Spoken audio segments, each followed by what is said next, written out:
when we're all ready to roll. Cameras at your call. Michael, have you got an update on Will's situation, his availability for this week?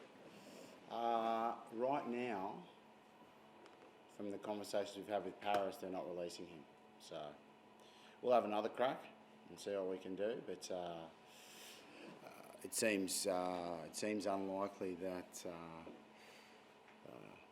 the French obviously place more importance on their game for Will than our international. So that's the way the rules are.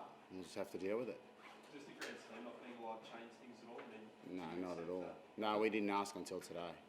Or yesterday, really. Yeah, last night. So we didn't really ask him. There's no point in asking him, just deal with the game in front of you. So we asked last night after the game, and that was the response they came back with. Michael, you being Mumm, are you confident you'll be cleared, or you? Sorry? Being Mumm, are you confident you'll be cleared to play? Oh, mate, I don't know. I don't know. Like, I don't want to talk about it beforehand. I'll talk about it afterwards because, you know, whatever you say here, you don't want it to be held against you when they come up into the hearing. So you just want to let the procedure pan out, and then afterwards we can talk about it. Have you had your conversation with Anna Rand yet, or does that affect it? You have to wait.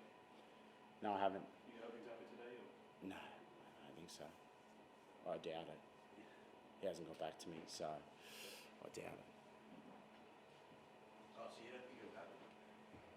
I don't know. You'll have to ring him, to be honest.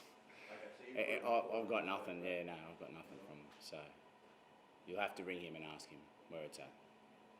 Just in terms of not the issue itself, but the fact that it's the second time in a couple of weeks in a game with Ireland where there's been an issue that's been dealt with on the field, the officials have seen it, they've seen replays, they've been dealt with it, and then there's been a sighting.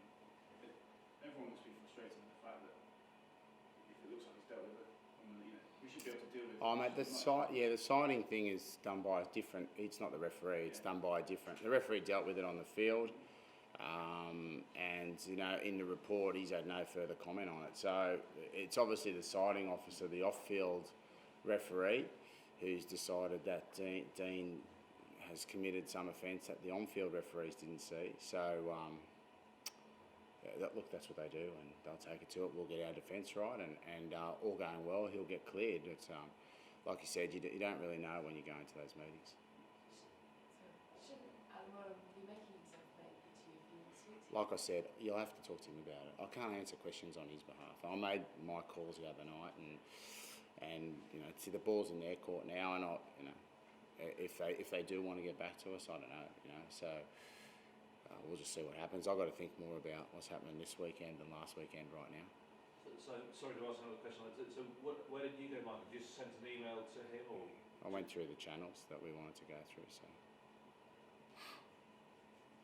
And last week, I believe you said he needs to address the restart button with this Australia team after Rugby Championship and then some series against England. Could you maybe elaborate on which ways you've tried to sort of change or evolve the team? I think probably not as much. There's some technical things that we wanted to change from the very start of this, or maybe from after June. We thought in the middle of Super Rugby we wouldn't start changing things. We'd start changing a few things after June. But maybe just from a mental development perspective of the team. I've said this before. Maybe I thought we could almost pick up the mental piece from the year before and continue that on, but we have so many new faces. You know, like I said, a third of the squad are new. I think we've had 13 debutants this year now, and then a lot of guys who are putting their heart and soul into Super Rugby teams and have to come back out and reacquaint themselves back into the national environment. And I don't know, it's just it's something we haven't done. I think Australia performing all year round with our teams, we haven't with our players hasn't been something we've done consistently. Like, you've either had good international or good Super Rugby seasons, and what we want to do is try and push to have both. Right? That means demanding, you know, our lads are on every day. You know, I mean, then when they're off, but when they're on, they're well focused. They've got that eagerness to achieve every single day. So I think we just reset a few of the just went backwards a little bit as to what it means to be part of the team and what are the important things. And then I think when we did that, we sort of started. I don't know if it was coincidental or not that we started getting some wins again, and I've been very pleased with their improvement since. Even throughout the whole year, I know we hadn't had a lot of successes early on, but the only one game I was really disappointed about was the Sydney one against New Zealand. That sometimes you can play and it doesn't go your way, and you've got to ride that. You've just got to stay in the fight, and I think we've kept our nerve really well through that period. Sydney game against New Zealand, we didn't go right. Whether I trained them too hard that week or whatever, I don't know. Something happened and we didn't. That's the only time we haven't come out there with at least our full intent, and full commitment. Sometimes it's not perfect, in rugby, and as long as you go out there with that full, that full commitment. So since then, I've really seen that from the team, and not every game's been a win since then either. We've had a couple of losses, but I've seen a lot. I've just seen us improving, and that's pleased me. Michael, I'm sure you anticipated that Eddie would be a bit mischievous this week. Do you think he might have waited till at least Monday morning, not come straight out after the game on Saturday? Well, I'm not 100% sure what's gone on after Saturday, but look, I'm sure that he'll be into it. It depends to what extent. In June maybe I don't know. I sort of gave the opportunity to see how a former Australian would deal with. It's a little bit like the goal scorer who scores against his old team. And I suppose it's always difficult when you go back into a tournament where you're playing against teams you've coached before, and you don't really know how to play it. Do you stay reserved or do you go out there and you get stuck into them? I know what I do, even in a country like Ireland, when I'm there, where I coached for many years, where I didn't play against it. I didn't even coach the national team there, But that's the choice he wants to make. He thinks best for his team, so How that's do the you think he business. played it in the summer? How do you mean? Sorry. How do you think he did play it in the summer? How do you mean? What I mean is, you said There's a lot of vitriol about Australia, his home nation, and where he coached and where the opportunities were given to him to grow up as a coach, and play. So I don't, personally, if you're looking to see it leave a legacy somewhere, you don't want to hit back at it, do you? You know what I mean? When you leave. His argument was that maybe people were disrespecting him. No. Well, I certainly didn't, and I don't think any of the players do, or any of people. Well, yeah, no, I don't think the media did either. Who gave him a serve? Hoyles, who gave him a serve, I think, jokingly in one of the press conferences. I think he's since called Hoylesy and said he was only a joke, you know what I mean, chin up, because I think Hoylesy was a bit rattled about that. He's only new in the media. And, for a kid like him, it's his career, you know what I mean, he's trying to build as well. It's not, it might be fun and games for the other guy, but for a kid like Hoylesy, it's his, he's trying to build his career there. So it's good experience for him, I suppose, to get in the fire, in the ring. But,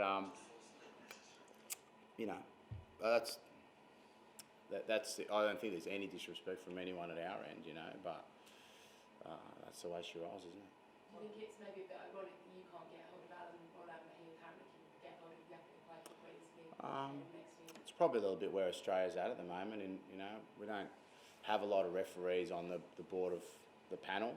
I think we've only got one referee on the panel. We've got no sort of high rollers in the IRB level at that, so we have very little say at this point in those areas, and we've got to improve that. It's part of our thing. We've got to get more referees up there and involved at that level, because I think we're the team of the top tier nations that have the least representation at the referees table, so it's probably pretty normal, I'd say. Just on Eddie's strategy on the summer, does that change your opinion of him as an individual? No, I'm a solid person. I don't go with the wind. I know what I've seen from playing footy with him and doing. That's where. So I wouldn't know him if I didn't play footy with him, right? We wouldn't have associated. So I gauge my relationships off what you do on the field with each other. I wouldn't go with the wind like that. So it doesn't change my opinion. No, not at all. Might just break into embargo now, so it's a big bird. tomorrow morning local time. And will that make you change your approach this week at all, or will you stay consistent to what you... In regards to what? in regards Into the footy or? the sort of field, the... Well, mate, I don't know. You know, usually I come in here, I don't really know what I'm going to say. I just woke up, to be honest. You know what I mean? I haven't been getting much sleep with my shoulder, so thought I'd better get up, have a quick shower, and get down here. You know what I mean? So I wouldn't be as cunning as that to have it all planned out. Let's just sort of see how I feel on the day and go with that. Michael, so back talking about what people are talking about rather than the rugby itself. For this game and for that series back in Australia, does all the talking, do you think, have any impact on who wins? No, I would like to think. Well, I would think that if you spoke to any of the English players, right, who are playing on the day, I think that 1 and 3-0 in Australia. I think they'd like to think it was their skills and their ability that got them over the line, where they played very well in that series, no doubt, and it was their skill and ability and not any of the other stuff.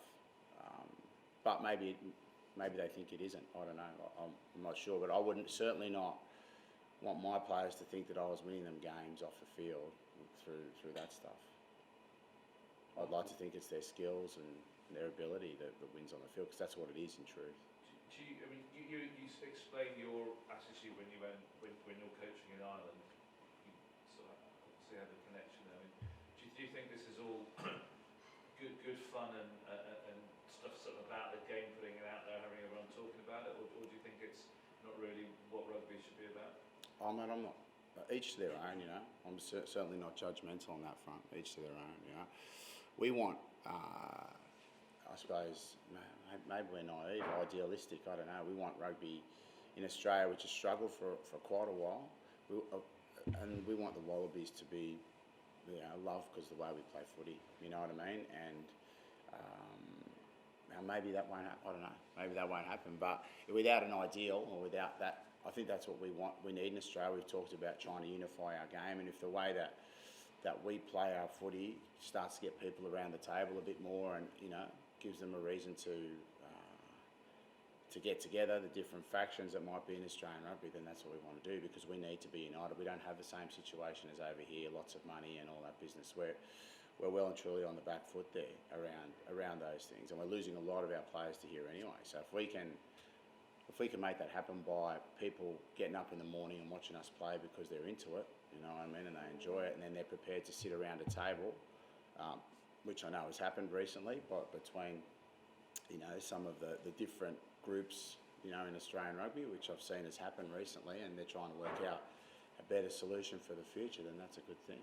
That doesn't take the eye off anything from week to week victories either, you know what I mean? Like, obviously we're pumped, we want to play every game and try and get a win as well, you know. Just one last question on the talking and all the chat. Back in June, it was suggested in the Australian media that you'd actually been too nice and hadn't responded to whatever you want to call them, shots fired by the England coach. I mean, Yeah, well, like I said, mate, I think that's I feel that's the right way to do it. I don't think that me having a crack at him is going to make any difference of whether Sean runs through a tackle or not.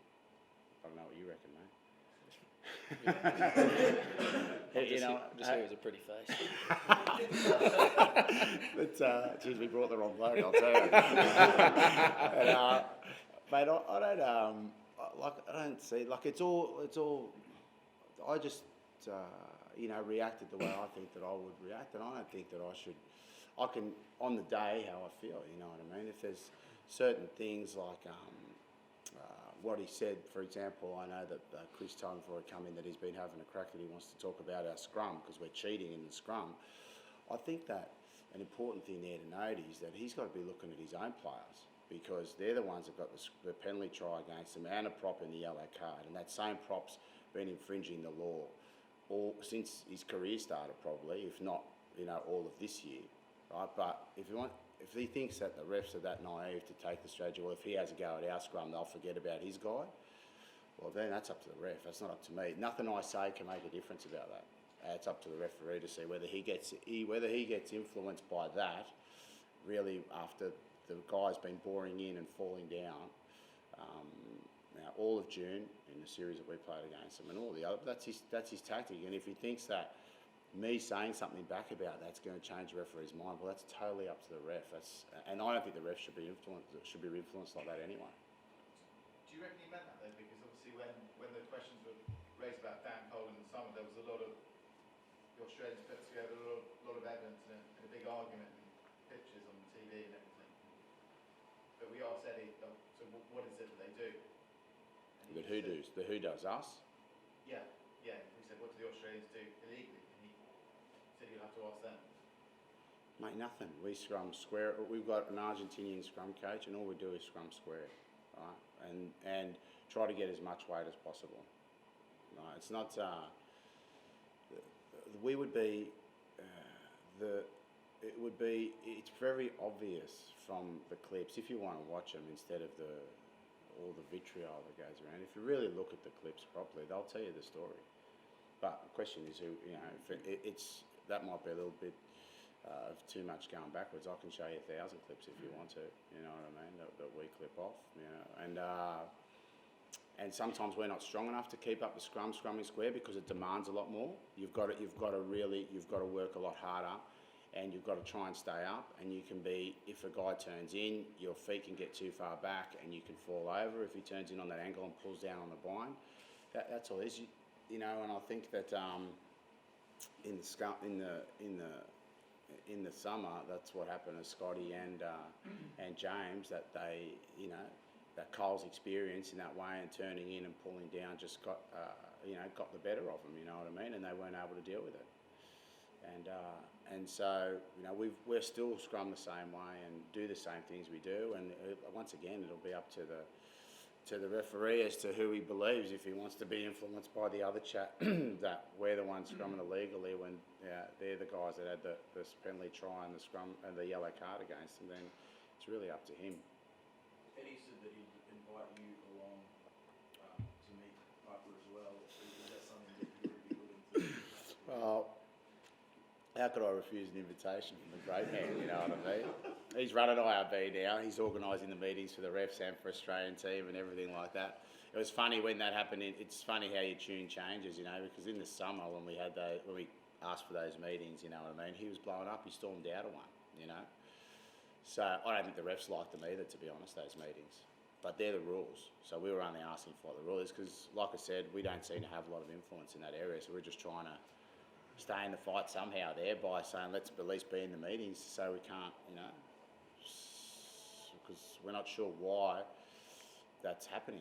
There's no other sport where the coaches are meeting the referees the day before the game on their own. We sign 1 million integrity forms now at World Rugby, but and do courses and all that type of stuff, but I still don't understand how the referee meets a coach before the game on his own. I don't know if you think that's normal. Which was the meeting that Eddie stormed out? Could have been the one I didn't go to, I think. Bernie and Larkham and Gray went to one, and I think he left. The first one was all right when I went. I'm not sure. So the first one I went. You had one for each? I think we had one before each. I'm not sure if we did one in Melbourne. We did one in Sydney. We did one in Brisbane, definitely. And then there was one in Sydney. I can't remember if there was one in Melbourne or not. And why did he leave? He was just unhappy with it? I don't know, mate. You'd have to ask him. I'm not sure. But he left dissatisfied. Yeah. Do you and Eddie get on? Are you mates, would you say? Or Yeah. just that kind of fierce rivalry? Well, mate, it's you saw from my reaction in June, right? I didn't want. I don't think that's the way to play it myself. Not if you're going against your old. Like that, I think that you can still be fiercely determined to win. Don't get me wrong at all, right? That stuff, but that's just my way. If he wants to play it that way, that's totally fine with me as well. You know what I mean? He's doing whatever he needs. But it goes back. Your question about is does it help winning or losing? I'd like to think that it's the players' skills and ability and mentality on the field that make the difference. Can I just ask, you mentioned the situation with Will. There's some reports that adventurous, I think, to get you and Rory being linked with moves and just how worrying that would be. Mate, everyone's linked. Everyone who's off in 17 is linked with a move. Right? Are you off in 17? shit. But, everyone's off in 17 is linked to a move, you know what I mean? So, mate, and that's the way we've got to be really. It's really. I don't think you get it, you know what I mean? For us to keep our players, we've got to be doing an unbelievable job on the ground and trying to have the best prep as we possibly can, because, you know, they can offer them more in Sterling, albeit that, you know, Brexit's almost a little thing that's helped the Australian Rugby Union in a way that, albeit with a small decline in the sterling and euro, obviously, they're getting offered more than we're able to offer them in dollars. So we've got to make sure that playing for your super, not just for Australia, for your Super Rugby team is something that's going to make you a better player, better person, and then the opportunity to play for Australia when that comes around is something that players really want. And at the end of the day, that's the real world issue right now for us, you know what I mean? And I think you can see by the amount of players that are playing their rugby over here in Europe of exactly how it's affecting us, you know. And it leads to what we've done this year is we've gone on a clear plan to try and grow the number of players that are competing for spots in the Australian team, because we have blooded so many new players, and we've done it on purpose. They've merited the opportunities, yes, and we've given them those opportunities because there's no easy, when you play 15 tests against the top 8 nations in 1 year, you don't get any easy, there's no easy games as it is, you know. I think we've seen this autumn series over here how true that is, but you know, then you've got to try 4 or 5 debutants in a game, 5 first-time starters in a game. I think we've shown a lot of courage around the way we've gone about that, and a lot of clarity about what we need to do in Australian rugby. And yes, we'll take a bit of pain initially, and we'll keep doing it until we build the depth we need to stay competitive, no matter how many players come overseas. Last one. This you're talking about the lopsided world rugby economy, basically. Is that why would that suggest that the current negotiations for the future of the game, the global calendar sort of level, must be extremely important to Australia and world rugby? Of course, they're very important, you know. But look, mate, I've been based over here for many years in the home of where world rugby is, and I know where the North think of the South on the overall basis, you know what I mean, of the game, you know what I mean. And doesn't matter who's ranked number 1, right? Whether if it's from the South, as it has been for a long time, it's still the North who are driving the game because they have the economy. That's the brutal truth of it. I don't think I'm saying anything out of order there, and so they should. They're driving most of the money in the game, and so they should. So we've just got to keep fighting our corner, you know, the guys in the Southern Hemisphere, and doing the best we can to stay in the game. Because it's not just us. South Africa have been, you know, ripped apart by departures, and it's happening to New Zealand as well. You know what I mean? A lot of players, they're just, you know, done such a great job in New Zealand that they've produced such a line of players in behind. You know what I mean? And they don't really have those other competing sports like we have, for example. So it really is it's a battle there, and I'm sure that our management or our delegates in those areas are fighting a good fight for the Southern Hemisphere.